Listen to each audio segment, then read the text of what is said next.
put up the questions? No, I have just a quick statement. I was going to make sure I told everybody about. Obviously, Bruce read the injury report. I'm not going to speculate or talk too much about those injuries other than just today, but I did want to let everybody know that KK's injury will require surgery, season-ending surgery, so he will go on IR. So our hearts break for him. He worked so hard to come back this year. He's such an integral part of this team, and he will continue to be an integral part of this team. But unfortunately, he will be placed on IR and have to have surgery. All right, let's open up the questions. Let's go to Will Kunkel and then Steven Pronto. Hey, Matt, Will with Fox 46. Just the obvious question with the COVID stuff, just how frustrating and what limitations does that give you guys this week going forward? I don't think any of us have, I think it's such a serious enough topic that I don't think, we don't really have time to get frustrated with it. We just have to deal with it and make the most out of it. And a lot of the things that we're being asked to do, we were already doing.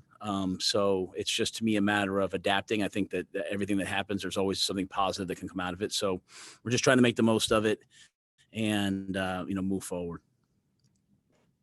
Coach, I wanted to ask you a question about Mike Davis this week. He's playing the Bears, which was the team he played for before he came here. I don't know if you've experienced players going up against their old teams at any other level, but is there an advantage there, or is there almost a danger in trying to make sure that a player doesn't get too hyped up when they go against their old team? Yeah, anytime a player gets too excited for a game, they run the risk of not following the process that has gotten them to that point. I don't think Mike hasn't said anything to me about, being too hyped up for this game. So that's why I sort of always have that steady message about, just same process every week, do the same thing. Mike's playing really well, and he's playing really well because he's practicing well, because he's entering the game really focused, and I'm excited to see him play another game. So I would anticipate him being the same guy this week that he has been. All right, let's go to Steve Reed and then Phil. Hey, Matt, certainly sorry to hear about KK. Can you tell us, is it the same shoulder that that caused him to miss 14 games last year? And is it a rotator cuff issue, the same thing? Can you elaborate? Yeah, it's not the same shoulder. In terms of the specifics of it, I don't know if I should say that yet. I don't know if I should or shouldn't. So, but it's not the same shoulder. Hey, Matt, what specifically are the challenges this week with the new protocols in place? Is it like fewer guys in the weight room? You've obviously been meeting virtually before, so that maybe isn't as just what are your biggest challenges this week? The amount of guys in the weight room doesn't affect us. Speeding up the amount of time in the locker room obviously is just a little bit more challenge for the guys to get showered. Eating alone, that's not. I mean, those aren't challenges. Those are just things that we need to do to be safe. I think the biggest thing is just wearing masks on the field while we're doing activities. Obviously, something new, and that can, that poses, that's different. I had a couple of players say to me today, like, "Wow, I respect you coaches for having had to do this whole time." But all those things are minor at the expense of safety and making sure that everyone here is safe. Let's go to Joe Person and then Miles Simmons. Matt, what does defensive tackle rotation look like now? And is that a position where you guys could conceivably look for some help at the deadline? I think we felt good about our defensive tackles. Derek playing well. Zach Kerr has started for us. When we went to LA, those are the two starters. Bravion, FA's been playing inside. Woodrow Hamilton played against the Raiders and we thought played really well. Bruce Hector's a guy that we've been able to hold on to. So we've liked that whole group. So I think we'll just be sort of next man up. And, if we find the guys, for some practice squad depth or something, we might do something. But in terms of the guys that we've been practicing and planning for, we've gone into the last couple of games with before this game with 3 D tackles up because of FA's versatility. So we'll have that. Have that flexibility and also having Woodrow. So I think we feel good about the guys we have. Hey, Matt, to turn to the Bears for just a second, what do you think has made their defense just so effective this season so far? Well, it's their third down and red zone production. I think they're 3-1 in the NFL. And Khalil Mack has 3.5 sacks. Hicks has 3.5 sacks. I mean, they've got good players in the back end. They've got just good players all around. They have a great scheme. They play fast. They play together, but they're able to win the crucial downs, the situational downs, the red zone and the third down. And that's, to me, that's vital. Field goals don't really win games until the fourth quarter. And so if you can force the opponent to kick field goals, you always have a chance to stay in the game and win the game. And that's what they've done at a really high level. I mean, they've been excellent at winning close games. It's a credit to their team and their team chemistry. And that to me comes down to third down and red zone. Let's go to Elena Getzenberg and then Josh Klein. Matt, I know you said you didn't really want to talk too much about the other injuries, but do you have any update at all on Etor, or just to check? Yeah, just what we said today, just that he was out today. And I guess I know now with KK not being there, you had talked about wanting to improve the run defense. Has that been an area you're already addressing in practice, and how does that get a little harder without KK out there? Well, I mean, KK is a great player, so I don't think you can replace him. You just have to have the next guys be ready to step up. And to me, our run game issues have been twofold. They've been defending the perimeter. Balls have bounced on us, especially the crack tosses this past game. And so I know our coaches are looking at not just, playing it better within our defense, but some schematic things, because, that's something that every team will do against us. Crack toss, they'll run duo and bounce it. So we're looking to change up, have different wrinkles off of what we do. But the main issue to me is just being really gap sound and having tremendous gap integrity and getting in our gaps and defending our gaps and not spinning out of our gaps and just doing silly things. And I say that respectfully, just meaning like everybody do their job and we have a chance to play a really good run defense. And so, run will pop. We'll try to get it down every game. But this past game, too many big runs hurt us. And we have to correct that. So those are the things that, both in terms of us just being really disciplined. And then secondly, just making sure that we have everything schematically, some wrinkles, so that as teams come out and they're running crack toss, they're bouncing plays, that we have answers.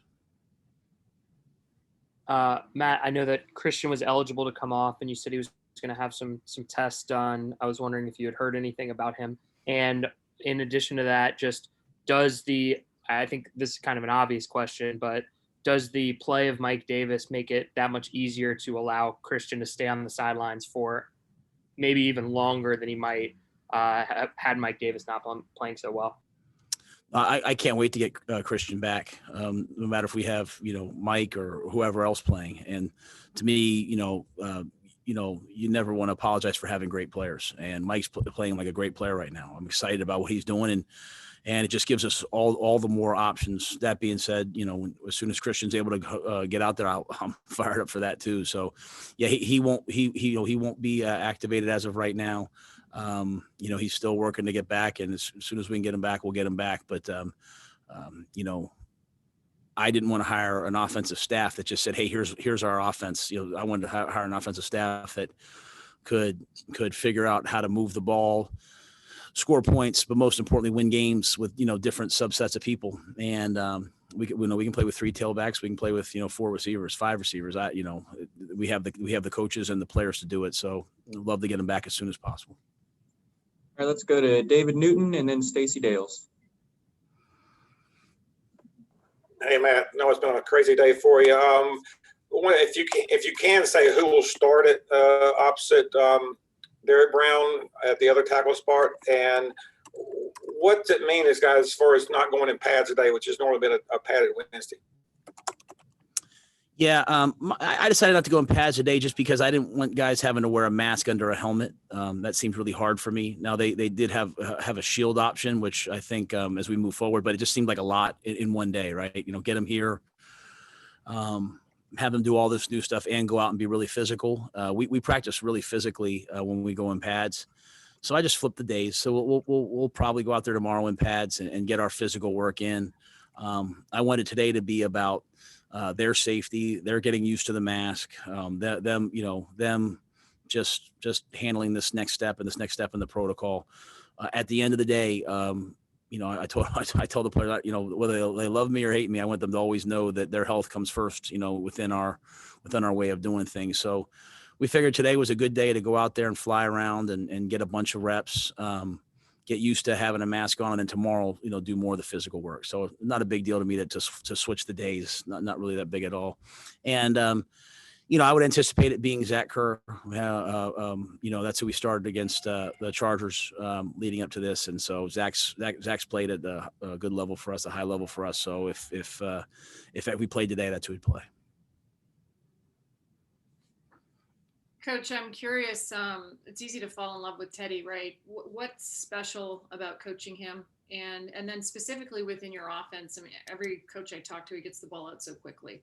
Why has he been particularly efficient with what you've done? I think we have. I think Joe has good play design, and our receivers are really fast and they get open quickly. So we're getting the ball out. We came into the last game saying we hadn't been very good on first down. So, we went into the last game, saying let's get the ball out on first down. Let's let our guys catch and run. And we were 70% efficient on first down, which is, staggering. I don't think I've ever had a game like that before. So Teddy knows where to go with the ball, which I think allows him to get the ball out faster sometimes. He's so smart.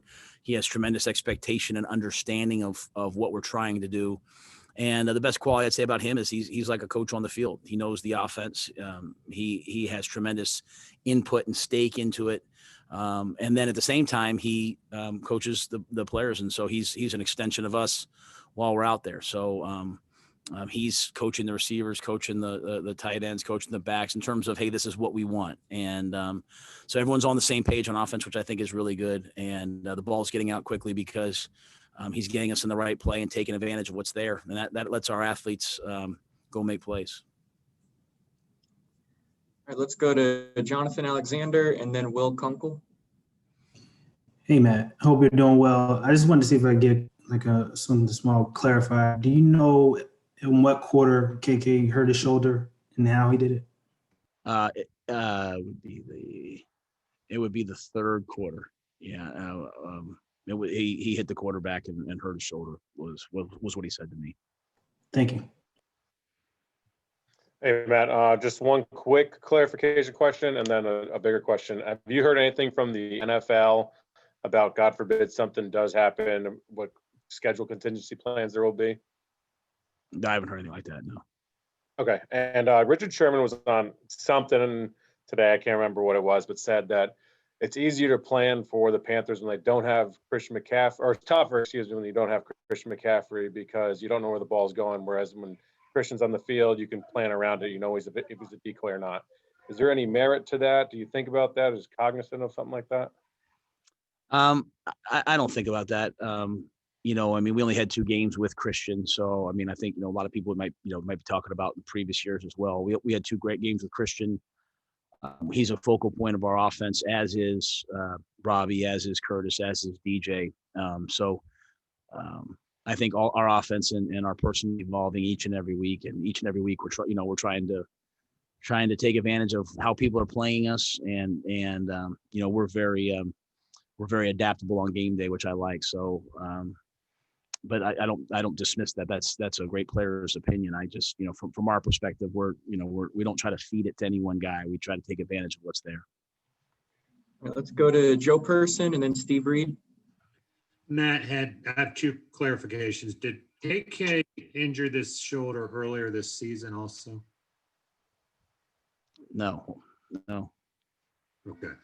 And then talking about the mask and the shield, is that just for practice? Is it your understanding they won't have to wear that Sunday? As of right now, it's either the mask or the shield for physical activity. And then just while we're through that protocol, I believe that's a 5-day protocol pending anything else, which would put us through Saturday. So as of right now, I'm anticipating us not wearing the game. But, I'm always one of those guys who also tells everybody, like, hey, be prepared for anything. But yeah, as of right now, I have not been told that. A quick clarification too. KK, do you know which shoulder it was this year? Because I can't find which shoulder he hurt last year. You know which one he hurt this year? Right. I don't have all that stuff in front of me. Yeah, Bruce will bring an injury report and give you guys all these clarifications. Sure. Thanks. Okay. All right, guys, we have time for two more before we wrap it up. Let's go to Josh Klein and then Miles Simmons. Matt, you mentioned F.A. Abada as somebody that's playing inside and outside for you. It seems like he's been around the quarterback a lot, but hasn't actually like gotten to him to make the to get sacks or QB hits. Is that something that you can kind of like that you can work on in practice? Is closing and kind of closing the gap between getting close and making the play? Yeah, I mean, we're always working on that. It's a great question. We're always working on that. I think the biggest thing is when you get pressure inside. Now, I mean, there's obviously certain exceptions. When you do a good job of getting pressure inside, typically the quarterback, sees it and gets the ball out. Sacks have a tendency to come from, the quarterback's blind side or from the outside or from great second effort when they don't see it. You think about the quarterbacks we faced a lot of veteran quarterbacks. We face, guys in Brady and Matt Ryan who get the ball out at an elite level. Kyler Murray, who's a dominantly athletic guy.